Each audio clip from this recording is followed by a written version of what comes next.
Vraiment ravi. Il tendit la main.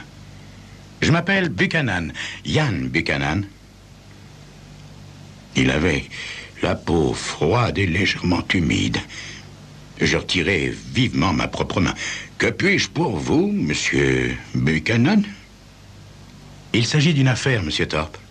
Ah, je vois, oui, monsieur Buchanan, mais je suis désolé, voyez-vous.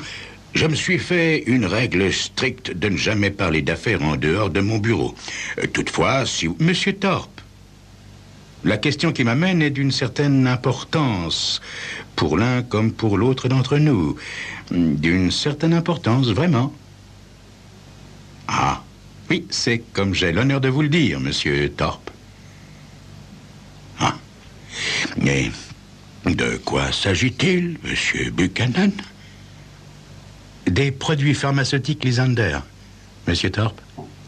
Je m'en serais douté, monsieur Buchanan. Mais quelle est la raison précise qui vous amène chez moi ce soir? Son sourire s'élargit légèrement. Puis-je me permettre d'entrer?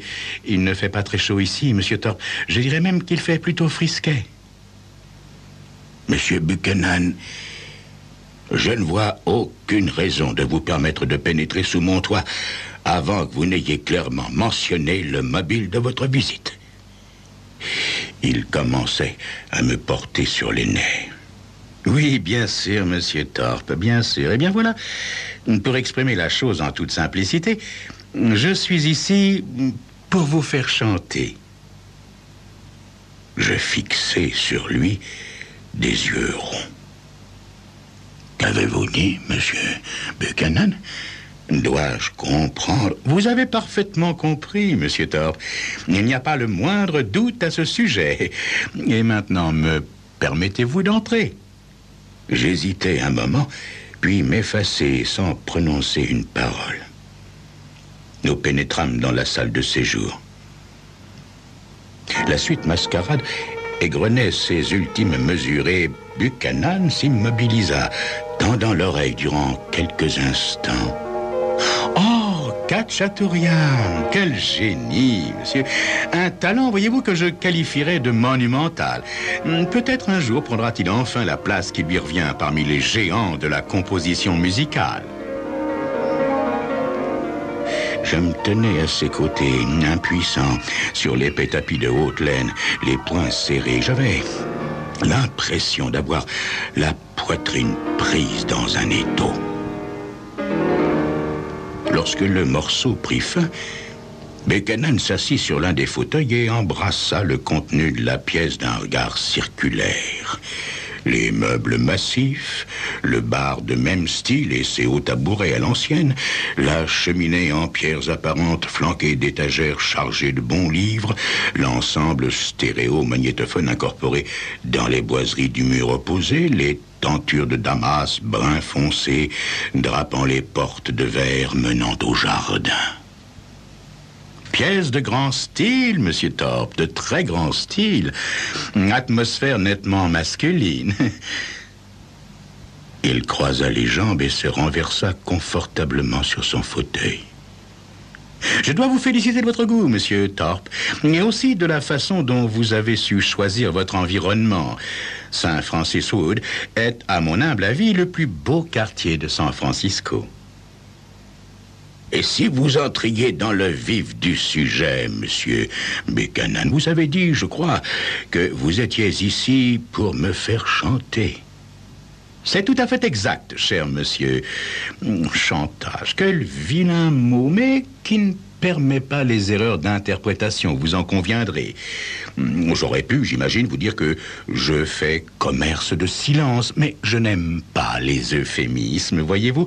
Je préfère appeler un chat, et honni soit qui mal y pense. Au fait, monsieur Buchanan, au fait. Très bien, monsieur Thorpe.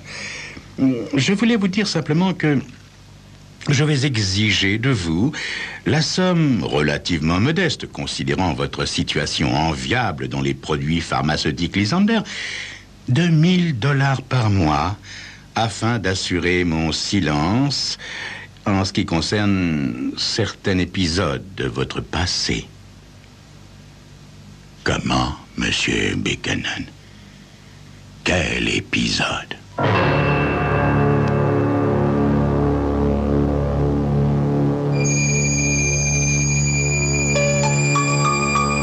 Mais oui, quel épisode de ma vie allait-il me mettre sous le nez? C'est ce que vous saurez dans quelques instants.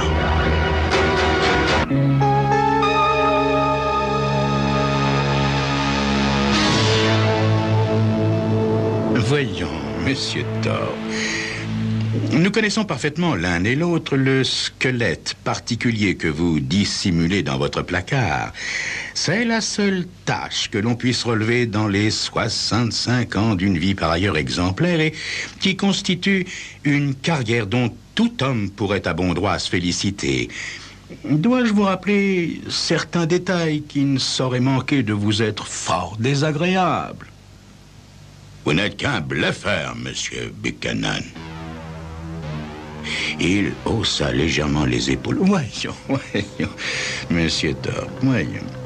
Tenez, en avril 1957, un certain Arthur Powell, spéculateur quelque peu obscur, et vous-même, parvinrent à dérober en faussant frauduleusement la valeur de certaines propriétés foncières, la somme de 200 000 $ pour ourdir une manœuvre financière dans le but de s'emparer des leviers de commande des produits pharmaceutiques Lysander, qui n'était encore à l'époque qu'une entreprise modeste. La manœuvre échoua, mais il n'en résulta pas, pour Powell ni pour vous, la moindre perte financière. Par ailleurs, vos noms ne furent pas révélés. À ce moment, vous avez équitablement partagé le butin provenant de vos manipulations illégales. Buchanan prit un temps pour m'observer. Comme je ne soufflais mot, il sourit et poursuivit. Monsieur Powell dilapida sa part en diverses spéculations hasardeuses et vous avez, je crois, perdu la plus grande partie de la vôtre en bourse. Monsieur Powell est mort en 1968 d'une crise cardiaque à Biarritz, en France, dans un état voisin de la misère. Quant à vous, Monsieur Thorpe, grâce au développement continu et à l'importance qu'atteint aujourd'hui la Société des produits pharmaceutiques Lysander, et grâce, je dois également le reconnaître, à vos efforts personnels extrêmement ardus qu'une conscience d'homme foncièrement honnête, bourrelé de remords, vous a poussé à déployer, vous êtes aujourd'hui le vice-président fort respecté et opulent, en même temps que membre du conseil d'administration de cette même firme. Je ne pense pas, voyez-vous, que vous soyez disposé à mettre en péril une telle situation pour une misérable mensualité d'1 millier de $. Est-ce que je me trompe, Monsieur Thorpe? Je serrais les lèvres à m'en faire mal et j'avais la gorge sèche et rugueuse. Supposons en effet que vous vous trompiez, Monsieur Buchanan. Dans ce cas, Monsieur Thorpe, j'irai faire part de mes informations à vos supérieurs de la Société des produits pharmaceutiques Lysander, au département de la justice et à la presse. Mais il ne sera pas nécessaire de recourir à une telle extrémité, n'est-ce pas, Monsieur Thorpe? Comment avez-vous découvert tout cela, Monsieur Buchanan? Buchanan sourit. Allons, Monsieur Thorpe, vous n'attendez tout de même pas de moi que je vous révèle mon petit secret, non? Il existe des moyens, lorsqu'on est travailleur, beaucoup de moyens de découvrir bien des choses. Nous en resterons là, si vous le voulez bien, Monsieur Thorpe. Je suppose que vous possédez des preuves de vos accusations, Monsieur Buchanan. Suffisamment, Monsieur Thorpe.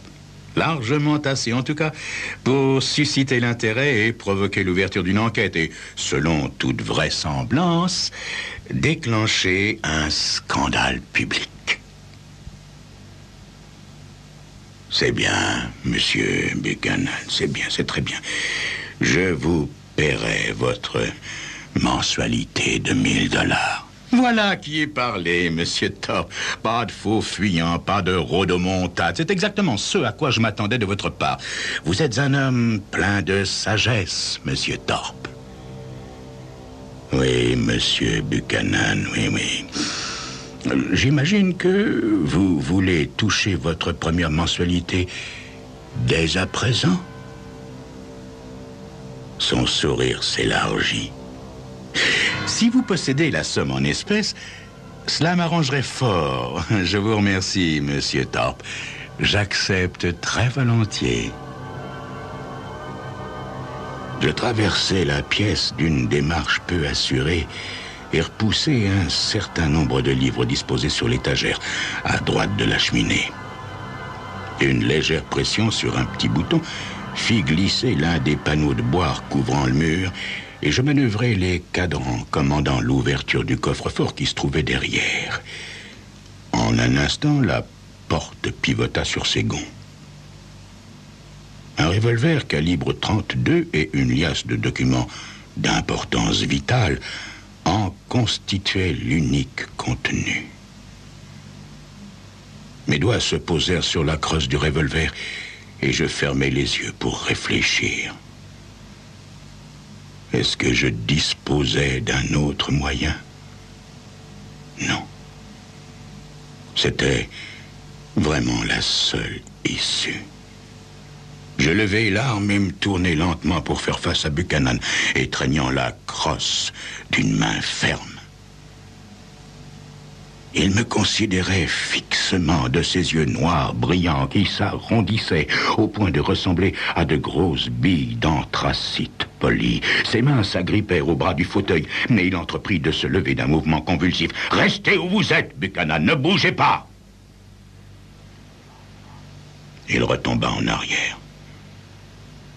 La peur avait rendu son visage blanc comme linge et réduit à néant ses manières, à la fois onctueuses et condescendantes. Êtes-vous devenu fou, Thorpe? Laissez ce revolver. Non, Buchanan, non, je ne suis pas devenu fou. Vous ne pouvez pas me tuer, monsieur Thorpe. Mes documents se trouvent entre les mains d'un associé. Si l'on découvre mon cadavre, le tout sera expédié aux autorités. Taisez-vous, Buchanan! Je me sentais très vieux à cet instant, comme un être antique se dissolvant en la poussière dont il était issu.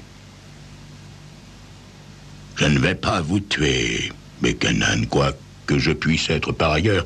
Je ne suis pas un assassin, mais si vous quittez ce fauteuil, je vous placerai une balle dans la jambe, dans la hanche, dans l'épaule. Je suis un excellent tireur, savez-vous.